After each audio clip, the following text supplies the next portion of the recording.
Hey there, welcome to episode 29 of the FFS Talk audio program. I'm your host, Dan Hugo. We are recording this on the morning of June 13, 2024. Happy Thursday. Today we're going to talk about perception versus reality. What works, what doesn't, what can we do about it? If you're not familiar with FFS Talk, that's the general flow, something that might work, might not work, and what we do next. If you're not familiar with the abbreviation acronym FFS, you need to hang out with more Irish people. Hopefully you're able to find the episode description for today's episode. It includes our show notes and some links. I have several, all but two, the usual two, 7 Wikipedia links. Wikipedia is always a great place to start your learning adventure. Rarely a good place to end it. That's not a plug for Wikipedia. That's just true of wiki in general. Any wiki. Hopefully you are able to find those links. I'll run through those right after we begin the show with our summary. The availability heuristic, motivated reasoning, groupthink, and more can combine to shape the way we see the world around us and its finer details. But should we believe what we think? Probably not. Let's run through the links real quick. The first two, the usuals, buymeacoffee.com/DanHugo, ko-fi.com/DanHugo, ko-fi.com/DanHugo. I use these for, I don't have to maintain those sites, but I can use them to post links. Buy Me a Coffee is a free form kind of a profile page, so I have links to GitHub projects associated with the Innovate for Vegas Foundation and our podcast, Let's Innovate for Vegas. I have my other 3 programs I produce there. I have some links about favorite coffees and some other stuff. Once we get a few more things up and running, there's always priority 0 everything. So I've talked about this over the last few weeks. I will post there when things become available, and then I will talk about them. The problem solved. Same with ko-fi.com. I haven't really been using that, but I think the post stream feature, they're almost like a Twitter. We can use that term now because it's generic. There's no more Twitter. The Twitter of engagement tools, I suppose. So I can use that as a sort of an announcement site. And in both cases, you're under no obligation to purchase anything, although all of my projects are powered by coffee. Any monies flowing through these portals would go towards those coffee beans, that coffee. And now the first 3 are, I mentioned in the summary already, availability heuristic, motivated reasoning, and groupthink. You can get a quick idea from the respective Wikipedia pages. The availability heuristic is sometimes called the availability bias, is where you make an assessment based on what is around you, or what you already know, or what you can find out easily, what you're told by people around you. So you judge a situation based on information on hand or within reach, available to you. Given today's world, that's a difficult position to justify. It is profoundly easy by comparison of with any other time period in any part of history to find information. Finding good information, that's a different question. And whether you take a motivated reasoning approach when you're seeking out that information, so another Wikipedia page there, motivated reasoning is where you have a particular position, probably emotionally charged, strongly held, and so the way that you approach, approach the gathering of information, of seeking out evidence, justifying your position, especially if you're going to make an argument, you are motivated by your emotional attachment to your position, your interpretation, your notion. So your motivated reasoning is how you go about seeking proof, seeking evidence, seeking arguments, right? Justifying your position, especially if you need to defend it against others. You can use motivated reasoning to convince yourself of something, and you don't necessarily have to tell others or proactively convince others.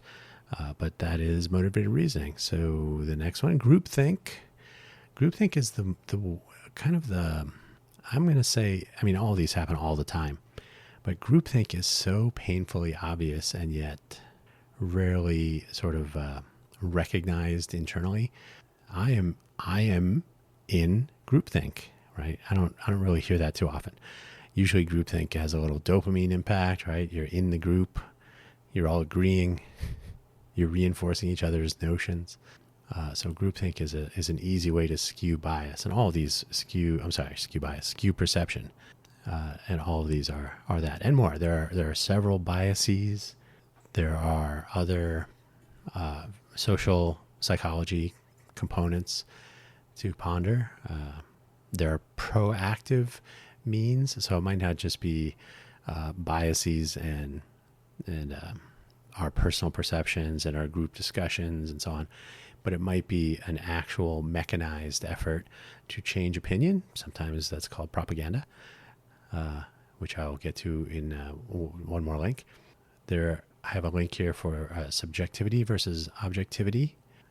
You can start with the Wikipedia take on it. Objective facts are, there's always three truths: the yours, mine, and the real one, or something along those lines. So subjective reality is often arrived at or discovered or interpreted thanks to various biases and other personal and social factors. Objective reasoning, more measurable. Is this ruler 12 inches long? Well, the lines on it say it's 12 inches long, so I'm going to say it's 12 inches. However, do you know how well those lines are marked? So objectively 12 inches, unless you start asking questions. Who made that ruler? Just a quick reference there if you're curious about the difference. Propaganda. This is a book written by Ed Bernays. That was what's his name? Darwin. We're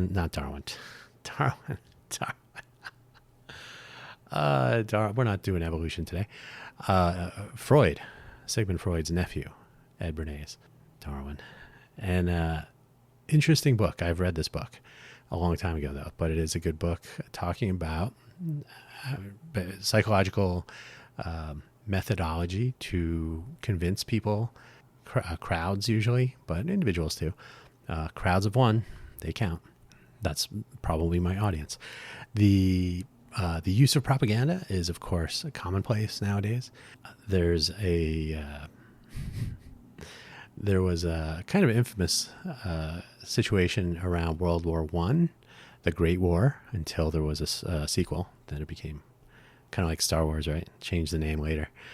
The United States was fairly isolationist, didn't want to go to war. President Wilson campaigned on being isolationist and not going to war. Then it became, for whatever reason, you can read that for yourself, became important that we go to war. So they had to change everyone's opinion. So the Committee on Public Information, or I saw one article, it was when America built its Ministry of Truth, I think it was. The Committee on Public Information was a concerted effort, whether it's the Uncle Sam pointing at you, whether it's movies, very pro-American war movies, whether it's just general messaging, etc. So the propaganda machine, and Ed Bernays figured into this. There are others, but Bernays is pretty well known in this space. And this is really about, so the other things I'm talking about, perception based on sort of more organic means, I suppose. I mean, when I was making my notes today, I was thinking of more how we listen to others when we're meeting people in person or in online chat rooms and whatnot. And then I remembered propaganda, having read it, and yes, there are proactive means, and these take advantage of what I'm talking about today and more to change public opinion. Finally, perfect information, usually used in economics and game theory, but in general, You can think of it as having access to history, the historical values, the historical trends, the state of affairs, and knowing what's happening in the present and what the outcomes could be and so on. Not necessarily predicting the future, but having full access to scenarios and details and history and all that. This is rare, although it's ever more possible, because the internet has connected so many resources and sources of information, sources of misinformation, sources of disinformation. But things like Wikipedia are interesting. They are interesting places to start, which is why I provide Wikipedia links here. They're a place to start, but I don't want to pick. There was a Smithsonian Magazine article. That might have been the one with that headline about the Ministry of Truth. Smithsonian Magazine, but it's full of ads. And it was not a good page, not a good viewing experience. So Wikipedia, fairly standard. It's got links. It's got external references, bibliography, references, and so on. So it's a reasonable starting point. But sometimes the content is subjective and not necessarily objective, and you have to be careful about that. Good place to start, not the best place to end your journey to learn. So now, let us begin. The sky is blue, probably. You might believe, as we all likely do, that the sky is blue. Clouds and weather, time of day, time of year, they can all add some variation, but in general, blue. It's blue even when we can't see it. Or is it? At night, for example, the components of the sky have not changed. The gases are the same, the particulates in the air are probably the same. You can argue convection currents and so on will change the densities and where the particulates are floating at different altitudes and so on. But generally speaking, the sky has not changed, but for the light shining through it from the sun. Now you have significantly less light shining from stars, from the moon, from Venus, and so on. So the sky is no longer blue to our eye. So which is it? Is it blue or not blue? We humans perceive a blue sky because sunlight is scattered by the gases and particles in the air, and blue is often prevalent. It's the color we see most clearly. We are sensitive to blue. We are our sensitivity to green is different. It's been a while since I've thought about display technologies, but light sensors and whatnot, when they compare it against the human eye, it becomes very apparent that our eyes are skewed in how we see certain colors. Really interesting if you look at the development of film, color film, and how chemical processes and developing of classic silver nitrate, film, the whole process and color adjustments and chemical process, right? So you get a reasonable color accuracy, which is difficult in general. That whole thing, very interesting. So matching what you end up with the human eye, so you get something close to what was really there when the picture was taken, is not trivial. So the way we perceive the real situation with the real ambient lighting, whether it's sunlight or inside with fluorescent or incandescent or whatever, LED now, it can vary. And then when you look at the picture, it's how you transformed the imagery into some output, whether it's on a screen or in print, and each of those will have different colors. And then your eye might see different colors. You may see a different color than I do. How would you even know? So what if so the sunlight is scattered, so we're seeing some version of what we call blue, but what if, and again, the human eye is very different from image sensors, so you have to adjust them, but also, bees, butterflies, moths, other, especially insects, but birds, mammals, birds, everybody, animals, insects, etc. They all have a different evolutionary process that was probably based on survival and the ability to find food and so on. So a particular eye might see a particular blue, but if you select another eye from any being, insect, snake, reptile, or otherwise, there may be a completely different blue. So they may be seeing something that we would call blue, and they might, if they could, agree, yeah, that's blue. But what if you could, two people, for example, look up into the sky. Don't look at the sun, please. Look at the sky, or look at anything, really. It doesn't really matter. But look at a common color and have available to you, they're called paint chips, or you can sometimes go to a hardware store or a paint store, and you can get these little strips that show, different tones of a particular color. You can pick all the blue ones or whatever color you're going to try to compare, and see if you and your counterpart select the same match, right? So you're both looking at the same samples, or paint chips or paint samples. You're both looking at those.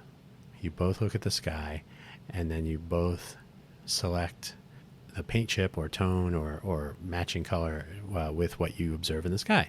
See if you both select the same one. Now the sky is a little tricky because the sun can be very bright, and there may be other factors. So suppose you actually look at something naturally occurring, and the reason I'm saying compare something natural with the paint chips, you could just do it with the paint chips, but in nature you're looking at sunlight reflecting, transmitting, or scattering, right? So now you're looking at a complex, multicolored incoming light stream, a surface or a material that will transmit or reflect or scatter different types of light. So you're looking at a slightly more complicated full spectrum of color possibilities. So if myself and my counterpart look at a natural thing in the world, and we try to compare it against a standard one color, you can try to make it one color. You can get some Pantone samples. That might be useful. But a less complicated color scheme with selected, probably if you looked at the color spectrum, there would be a couple of peaks at particularly selected values. RGB color or CMYK color. You can make colors with 3 or 4 values, or you can do different color spaces and whatnot. But end of the day, you'll get a far more concise or coherent sort of, but you'll get a more specific color. And if each of you compare a naturally illuminated, naturally visible thing and come up with the same exact color, that would be impressive. There'd be an interesting experiment for yourself. So what you call blue, what you perceive as blue, and what others perceive as blue, or in the sky case, or anything, might be very different. Now, it might not be ridiculously different, but what if your friend has never told you that they're colorblind? Or what if they've never told you that they have some other difference in the way they perceive color for various reasons? It could be a pigmentation in the eye issue that just changes the color sensitivity. Could be actual rods and cones that are at issue. Could be neurological interpretation of the signaling from the eye. Who knows? I'm not an ophthalmologist nor a neurologist, but I am saying it would be an interesting exercise in perception versus reality. So go grab some paint chips and have at it. So this is an example of data and information and then evaluation. You have the sky you're looking at. You have paint chips to compare it with.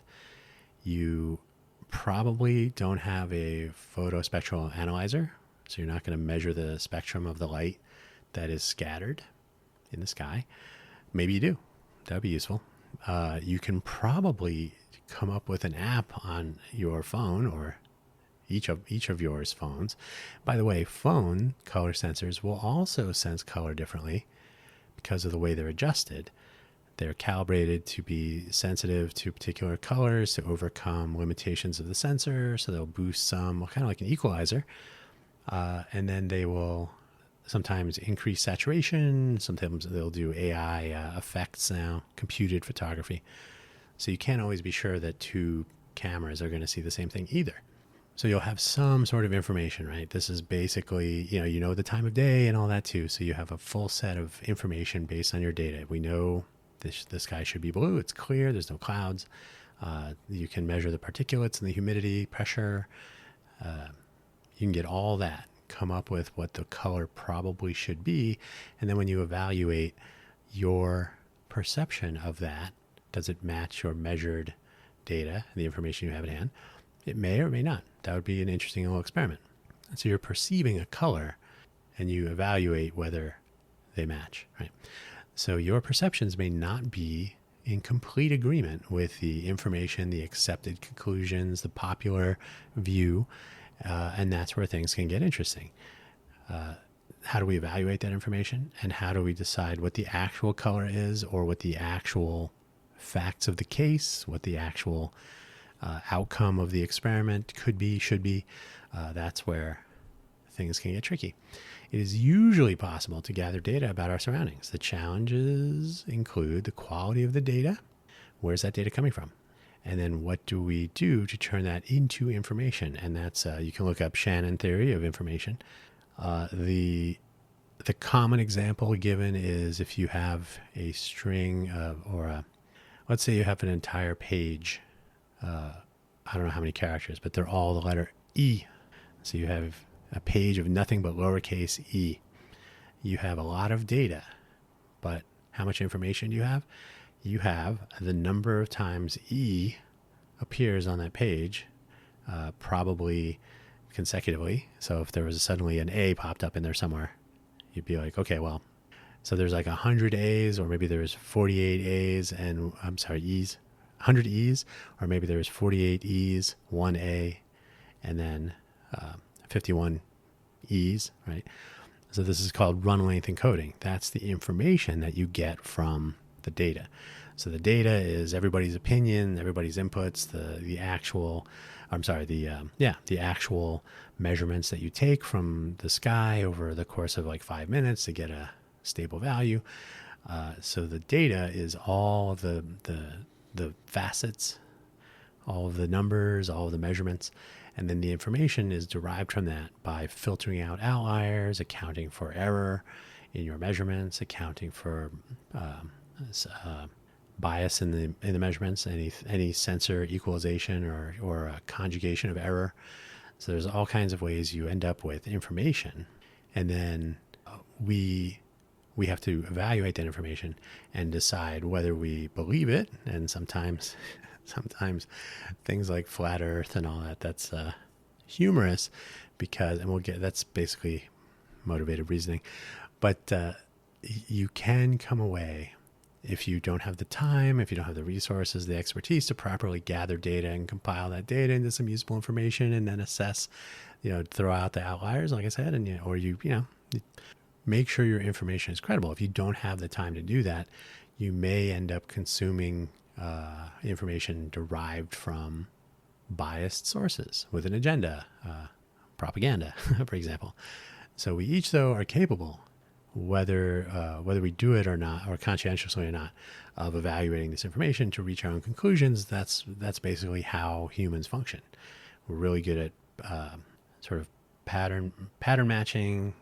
Sometimes it's like game pattern matching. They make it particularly hard, but matching patterns, or classifying things. Our brain tries to do that very quickly, to do things like, that thing's going to try to kill me. That looks like healthy food. I've had that before and it did kill me, so I'm going to eat it again. So these are survival skills that have been built up over time. So the ability to assess information at hand is a particular human survival skill. It's been evolved over many generations. So we're not really doing it conscientiously all the time, but when you do need to do an evaluation in a conscientious manner, it might depend entirely on where you're getting your information and how you value, how you perceive, how you assign providence to different elements of the data, the information you have at hand. Availability heuristic, for example. So perceptions are our own reality. As we are evaluating the data and the information available to us, we're adding our own bias. We have our own notions. By the way, if you're familiar with Bayesian inference, so Bayes famously came up with all sorts of statistical, data analysis means. So you given an initial or a prior, you can you take a prior, and then you take available information and you adjust the output of this assessment by saying, okay, it was probably going to be, or I thought it was going to be an A, but it was an E, going back to that page I mentioned. So your prior might be, I'm assuming it's an A, or based on my previous experience, it's an A, but I have an E, so you can adjust the probability. And in the case of the one I mentioned, you would run into 48 E's. So there'd be a really high probability of being an E, and then you would get an A. But because your probabilities have already kind of self-adjusted, you can say, okay, well, the chance of getting an A seems to be pretty small. Then you would get no more A's. So if you actually have a methodology to treating information as you receive it, you can factor in your own initial assumptions, your priors, right? And then you can adjust them in a systemic way, or systematic. Systemic is different. A systematic way, so that you come out with adjusted perceptions that are based on the real data and information you're looking at, depending on what you're experimenting with. People don't generally do that. This is why gambling works. This is why gambling works as a business, but this is also why some people become professional gamblers, or they become, quote, good at it, because they're actually able to adjust, to weight, to handicap their selections, their teams, the players, etc. So they come up with, they take their priors, they know some information about players and teams and gaming scenarios, whether they're playing on a grass field or dirt or whatever it is. So you can make some assumptions. You can have your own perception of what an outcome might be based on your priors, and how you tune your perception based on those, and then additional information. Would that we all did that all the time, but that's hard. It requires a lot of effort. So even if you're a professional gambler, you're probably not doing that across all aspects of life, not putting in that kind of time. The return is not as easily measured, although there probably would be a return. Anybody who drives a car knows that that's always an adventure. Perception and reality. I thought they were stopping. So perception is our, wait, did I finish that one? Yeah, we don't have the time. So we reach our own conclusions based on what's available. So perceptions are our own reality. We evaluate the data and information available to us. We add our own bias. So I touched on that already. So we make our own conclusions that are uniquely our own. Now, they may be similar to others, but we've made our own conclusion based on what's available, our perception. We might consume data and information from diverse, credible sources. That's rare. It shouldn't be, but it is. I mean, if 10% of the population does it, I'd be amazed. Or we might focus on sources that justify and reinforce our preconceived notions, because that feels better. We like being right. So if we just keep hearing continual confirmation bias, if we keep hearing confirmation from our favorite, cable news station or podcaster or YouTube channels or whatever, then we gravitate towards those because we feel comfortable that our perception seems to be correct because other people agree with us. So we're unique in that perception until we compare our evaluation with those of others. Again, any choice of media, in person, at your favorite coffee shop, at a bookstore, wherever you're hanging out, to confirm our conclusions. So that confirmation bias again. If we choose wisely, we will compare with people who we are fairly certain will agree with us, and we will feel better about our own conclusions, right? So we've chosen wisely.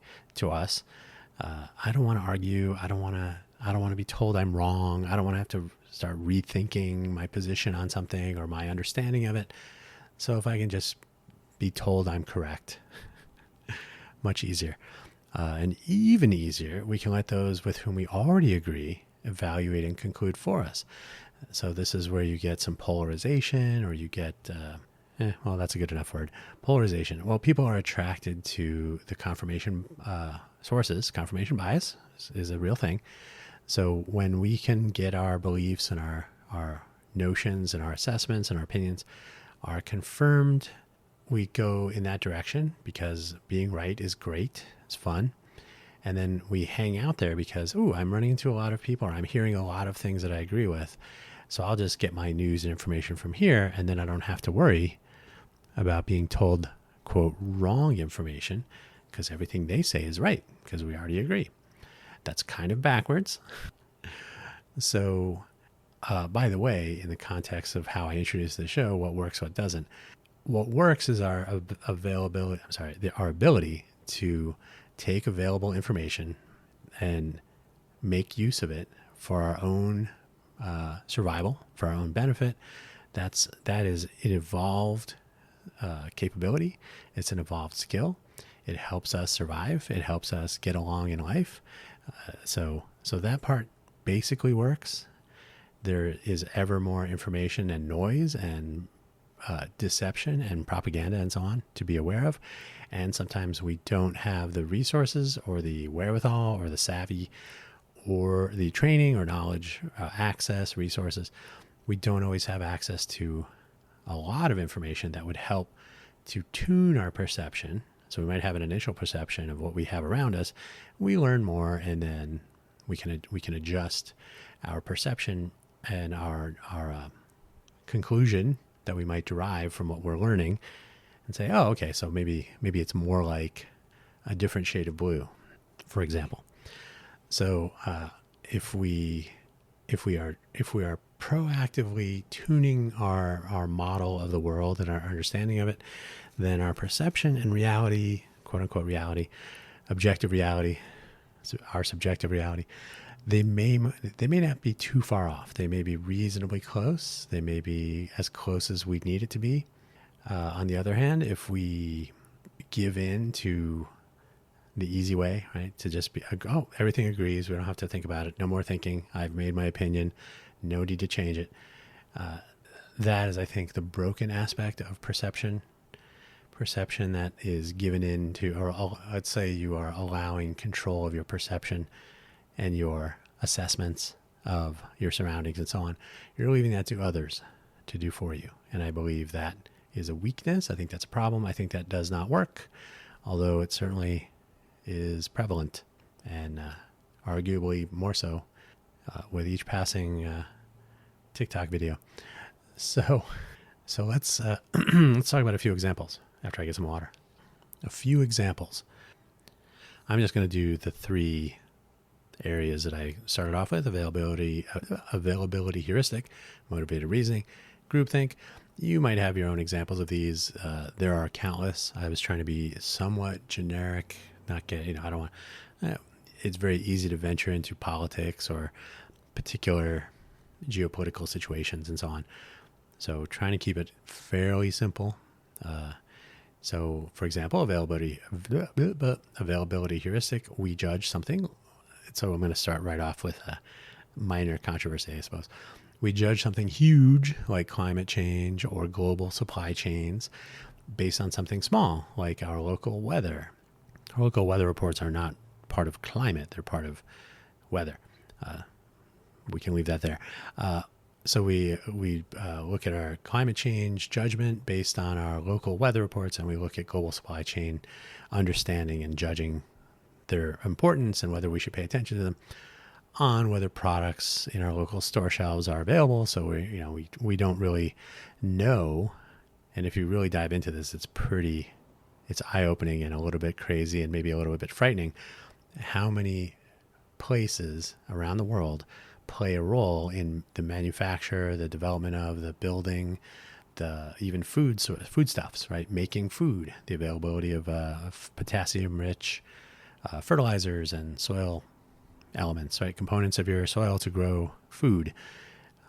Where do those come from, etc. So if you only look at your store shelves and you don't understand where things are coming from, same with climate change, same with any big, oil. How does oil work? I know I put gasoline in my car. What does that really mean, etc. Right? So we only look at the information we have at hand. We don't always have a full picture on which to base our assessment. We judge based on short data windows without considering long-term patterns and trends. This can apply to almost anything. You can look at your local weather. You can, obviously climate change and all that, but you can look more closer to home. You can look at traffic. You can look at costs of things. You can look at patterns, which people don't always have a memory for. Like, well, it's been like this every. In fact, I'll give my favorite example. Every year here in the Greater Vegas area, where the temperatures pretty much get hot in the summer. I grew up in Phoenix, same thing. The first 100-degree day. Now that's interesting from a meteorological standpoint if you're tracking weather trends and you want to look at what's going on differently, because you have a whole history of data. I think I actually looked at this one time. I think weather data is historically available for pick a place in the United States. Specific weather measurements have been recorded for many hundreds of years. I mean, the United States has only been around for like 200. So if you pick Arizona, it might not be quite as deep a record as maybe on the East Coast with the colonies. So they were around longer, right? But you definitely have hundreds of years of data, depending on a specific location. So you have hundreds of measurements, and then globally you have a variety of measurements that have either been calculated or actual. But normal people don't look at that. So it's very exciting that today's the first 100-degree. This is the earliest it's ever been in the summer. I think that was true here in Vegas last week when we had our heat wave in the last week from today. So today's the 13th. So the hottest day ever in Vegas, I believe, is one headline I saw. In the scheme of things, it's hotter by like 1 degree Fahrenheit, which is not trivial from a climate perspective. But as far as, well, did they measure it at the airport? Did they measure it with the same device? Did it have an error? Was the sun shining on it? Was that the same thing? So there's all sorts of nuance to that. A 1 degree. Now, if it was like 130, that would be interesting.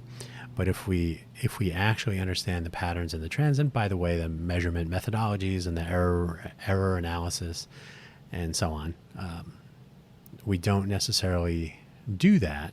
So we just look at the information we have at hand. And we are presented with statistical arguments sometimes, and these are always fun.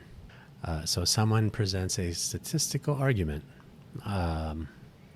There are particularly divisive arguments that can be made. For example, like some huge percentage of men go into technology fields, some huge percentage of women go into caregiving, more human, less sitting in a basement playing video games type roles, job roles, career paths, and so on. So you can hear that statistic. I'm not arguing that statistic. What I'm saying is someone can say, here are the curves, here's the statistical breakdown on the likelihood of this, and someone will chime in. I've seen this happen. Well, my kids, my 2 daughters, they're software developers. Okay. So that's anecdotal evidence. That's the information you have near you. I'm presenting statistical data based on a population sample of thousands, at least hundreds of people. And so if you only look at your 2, and then the argument is, well, that can't be right because I have 2. Well, first of all, I said like 80% maybe, or whatever it is, 20%, 80%, some Pareto distribution. The assessment of the statistical argument is often wrong if we are biased by our own emotional response to that and our own availability heuristic. That can't be true because I have seen this. 100% of my kids have made these choices, right? So it's just a misuse of statistical data comparing anecdotal availability comparisons. Now on to motivated reasoning. We find this often with online performative debates. I don't know if you've ever watched a debate, but now in a debate, you're supposed to present your side, so that's fine. But the arguments are often presented with selected, cherry-picked examples, historical references, statistical measurements, research papers, etc. Those themselves may be cherry-picked. I've seen cases where the debate argument is centered around the top paragraph, the first 1 or 2 or 3 paragraphs of a particular document. But if you read beyond that, then you get, but on the other hand, here's what actually happened. And so the paper, the research paper, the reference that they're providing as evidence of their position turns out not to be if you read the whole thing. So this actually sort of leans heavily into bad faith argument. But the take home is if you didn't bother to read that, or if you found an excerpt and used the excerpt as your evidence for your position, and then you read, and you'll see this a lot with video clips. Well, did you play the whole clip? Did you play the whole, the 1 hour interview, or did you just choose the 12 seconds that support your position? So you get this a lot, more so as more information and more of this content is available. So you can actually, especially if you don't go with the primary source, you'll get an edited, an excerpted, a modified version of something. And if you don't know that that's not the original or a authoritative, authentic excerpt, then you may end up with, whether in good faith or bad faith, you may end up with invalid or disingenuous evidence of your position. So motivated reasoning can lead to trouble if you're so eager to drive your point home that you select information, resources, evidence only that supports your position, and you don't examine it further, or you don't seek out the opposing argument just so you are aware of it, right? That happens a lot too. And by the way, this is how the American trial system works. If you've ever seen a criminal trial, perhaps in the news lately, I can't think of any at this present time, but motivated reasoning, the prosecution or the in a civil case, the complainant sometimes, or whatever they call that in your jurisdiction, will make a case, and they present case that supports their position, which is that in a criminal case, the defendant must be guilty of the charges that are presented. It's unethical for a prosecutor to attempt to prosecute a defendant, an accused, who is not guilty, right? Now, they may be proven to be not guilty, but from the prosecutor's perspective, they must be guilty. They must be provably guilty, right? So if you press charges and you bring someone to court and you conduct a court case against them and you know that they are not guilty, that's a huge problem.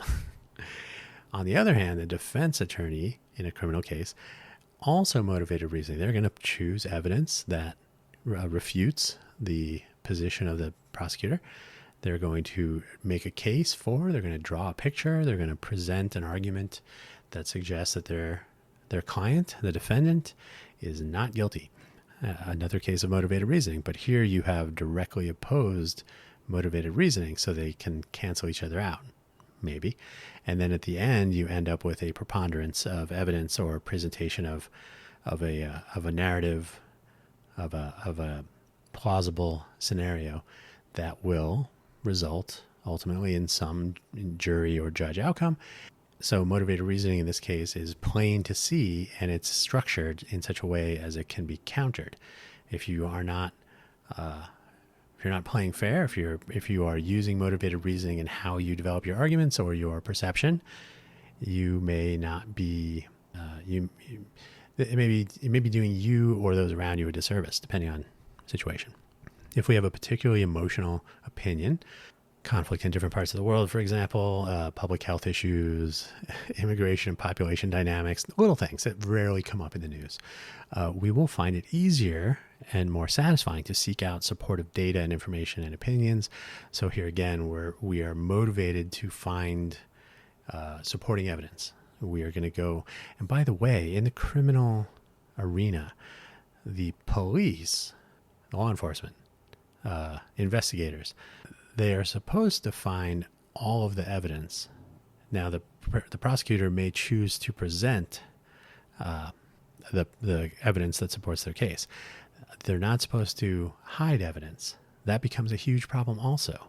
So you are essentially the opposite of motivated reasoning in that case. You're presenting your case, but if you hide evidence, if you what's the actual term? It's there's an actual. It's I can't think of it. You're not hiding it. You're obstructing justice probably, but I can't remember the actual term.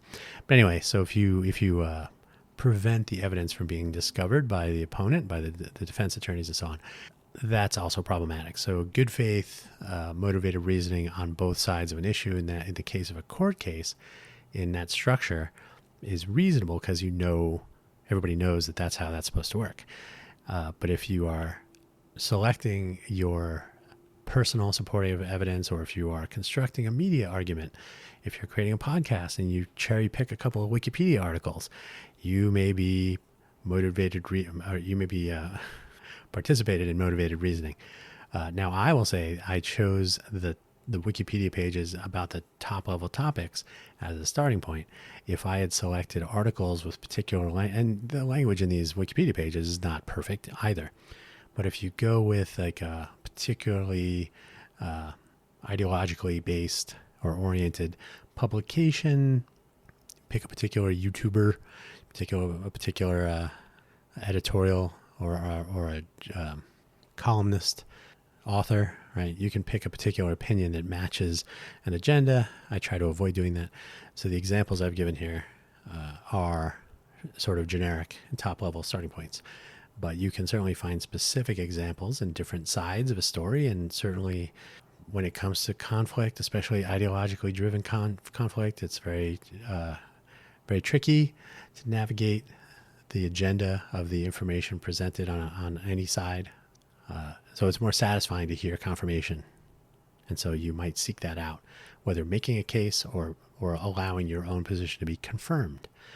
This can also happen at a very personal level, especially with the availability heuristic. So if you are looking at information that you can get to easily or that's around you, so that and then we can select the factors that we agree with or that agree with us, we can very easily reinforce our own personal assessment.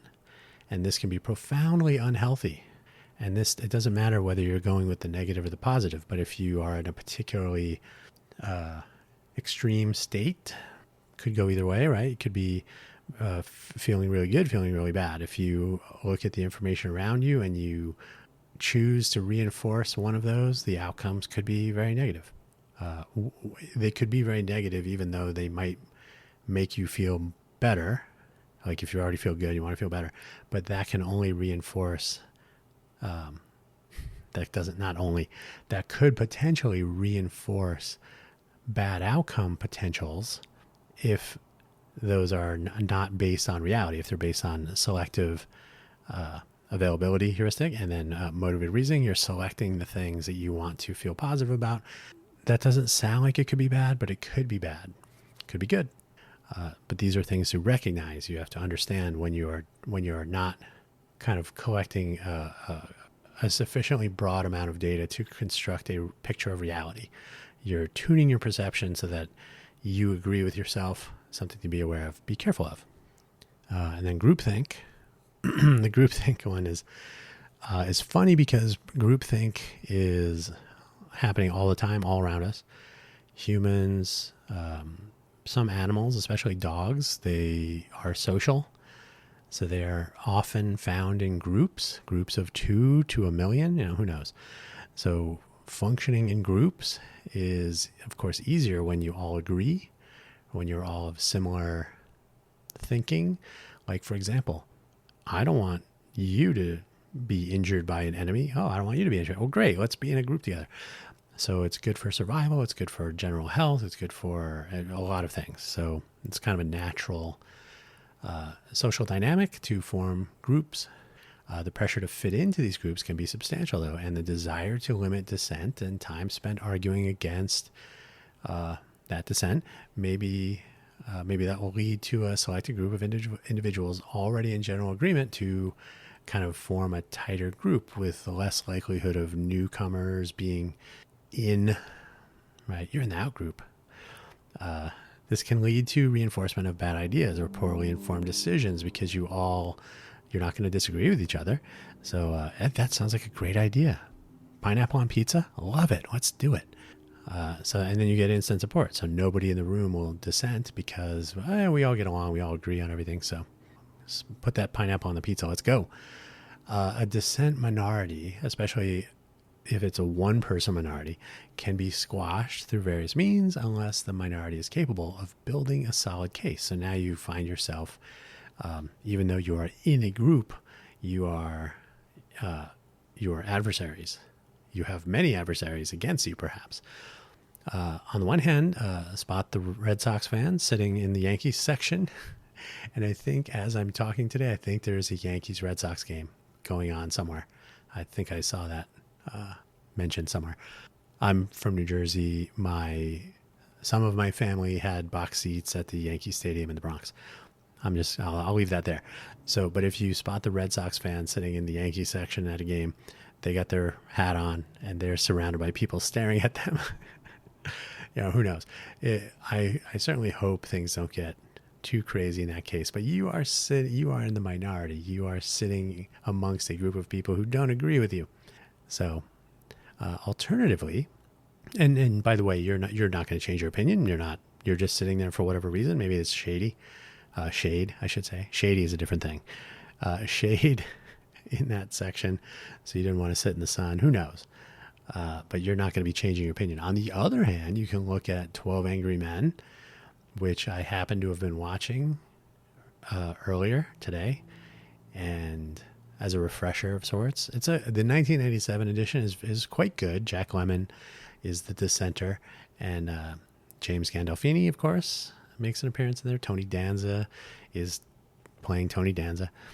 And a collection of George C. Scott's in there, some solid acting and whatnot. But in my opinion, the 1957 original is still better. I don't know. I can't really say why, but just black and white. But it is interesting to see the descent and the migration of the position of the group till eventually it's 11-1, and then eventually it's 11-1 or 1-11, and then it's unanimous. A fascinating look at groupthink, though, and how you can give into it, or you can, and the dissenter doesn't have the opportunity to leave. They are in that room, so you now have a dynamic of we have to reach some sort of a consensus or have a hung jury, but the option is not to just I'm just not going to agree and that's it. Well, no, you can have a hung jury, but the goal is to not do that. Classic groupthink tended to be a fairly personal thing, right? You'd do it at work. You'd be in a meeting room, in some sort of a club or organization. Maybe you're in a lifeboat and you're like, does it make sense that we go that way towards where there's no land visible? Like, yeah, that sounds great. Right. So these are personal, in-person situations. You're interacting with humans. You're looking each other in the eye, perhaps, or, whatever. You're able to make some sort of a judgment call on your surrounding group members. That has only changed dramatically in, I think, a negative direction, net negative, when you now have groupthink going on in completely unknown, geographically all over, diversely located, geographical disparity. How about that? So nobody's really talking to each other in person. They are online. They are orbiting a personality in some cases. So you'll get these chat room groups that are, they have nicknames for them sometimes, but you have YouTubers that are debate bros, for example, or whatever, debate people. And they have their chat room fans. They will argue amongst themselves unless you can't argue against or berate our leader.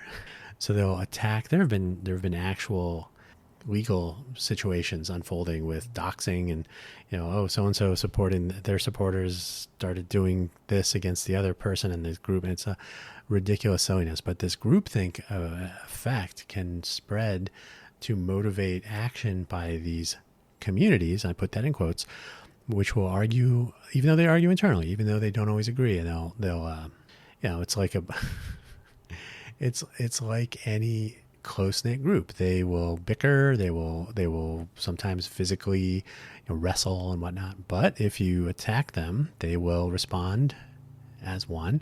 So this groupthink, it may be ridiculous. It may be a ridiculous topic. The motivation is pointless. But they will attack, sometimes physically, competing influencers and their chat group. So it becomes these little weird empire building armies. They'll purchase products, vote for candidates based on the opinions and of the chat room itself, led by the leader.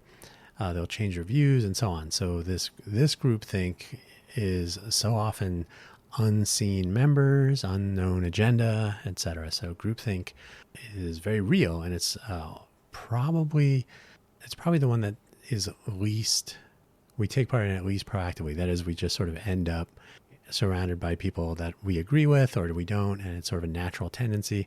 And then we start making decisions in concurrence with the group. I don't even know if people always realize that, but it's something to be aware of, which brings us to the final section. What do we do about this? So critical thinking with nearly perfect information. I mentioned the perfect information link above. You can see what that means. You can begin at the Wikipedia page, but please continue reading after that.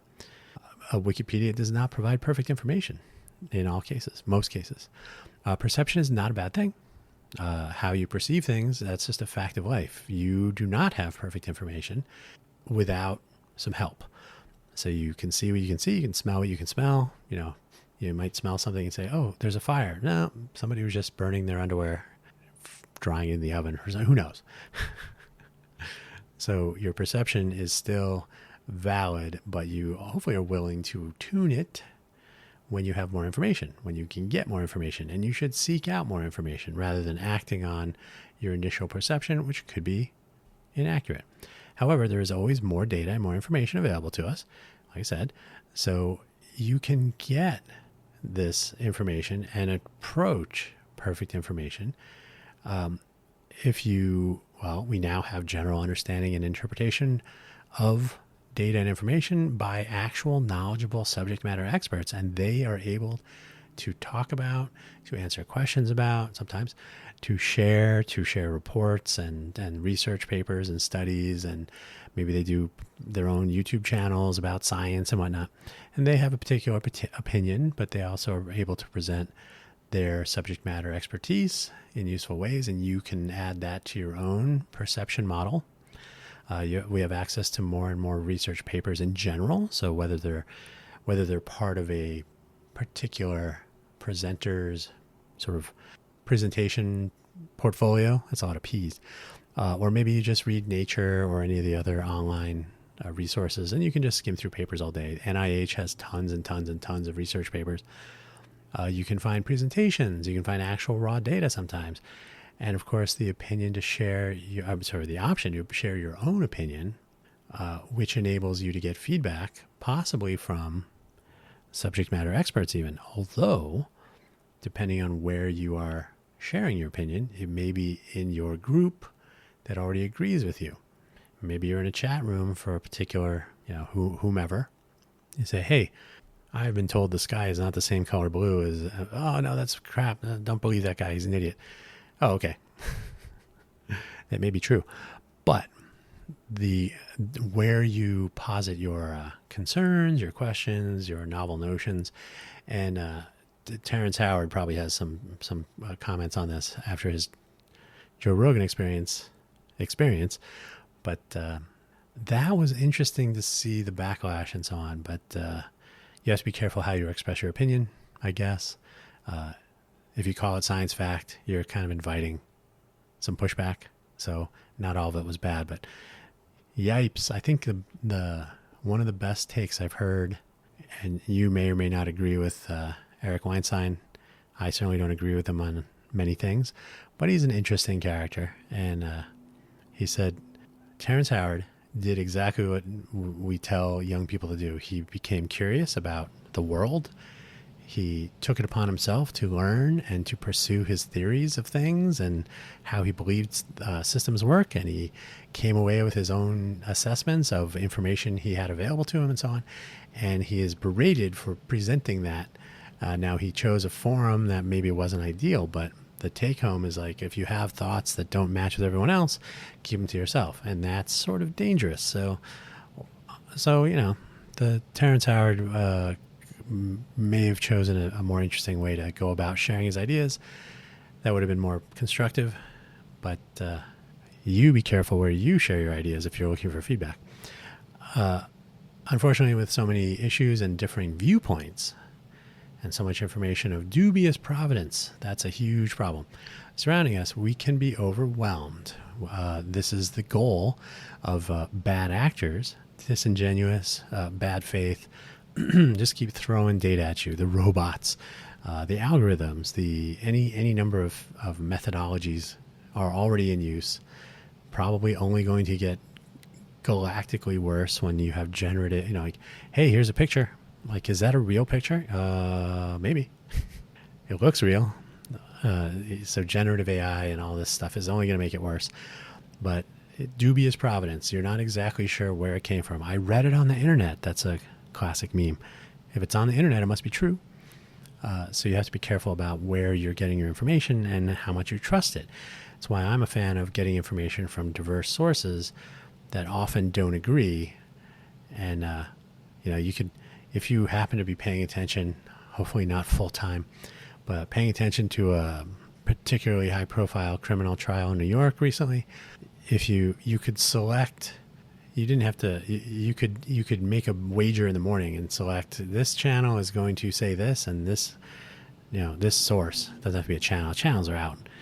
This source will say this, that source, this pundit will, very predictable, very ideologically driven, and so on. So which was correct? Probably in the middle somewhere. So if you are able to, just like the court case itself, somehow combine both sides, both motivated reasoning presentations, and come away with like the net where the truth might lie, who knows? Unfortunately, yeah. So with so many different viewpoints, it's so difficult to get to that. It's important to resist, if possible, the tendency to give in and just pick one, right? So if you only pick one, you're only going to get almost certainly half of the story, the half of the story that agrees with the narrative, that agrees with the ideological positioning, and so on. So motivated reasoning is strong, even in news reporting, unfortunately. So it's up to you to be proactive in constructing your own picture, even if it's based on motivated reasoning, if you can construct different motivations, I suppose you could say. So you have to be a proactive member of your own data acquisition and opinion formation. You cannot simply accept the words of others. Seek out opposing views. Like I said, consume information and opinion from sources you rarely agree with, like you're doing now, hopefully. And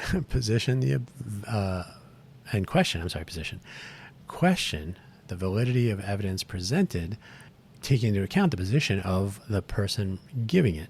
Are they strong leaning ideological person? Are they a subject matter expert? Are they expressing an opinion they heard on the internet somewhere? The internet is becoming infamous now for what they call platforming.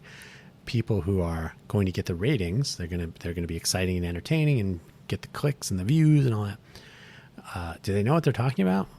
Maybe, maybe not. You'll see this a lot with the debate people. They'll debate on things that, I just read and Destiny, I guess, is very well known for this. He just read the Wikipedia pages.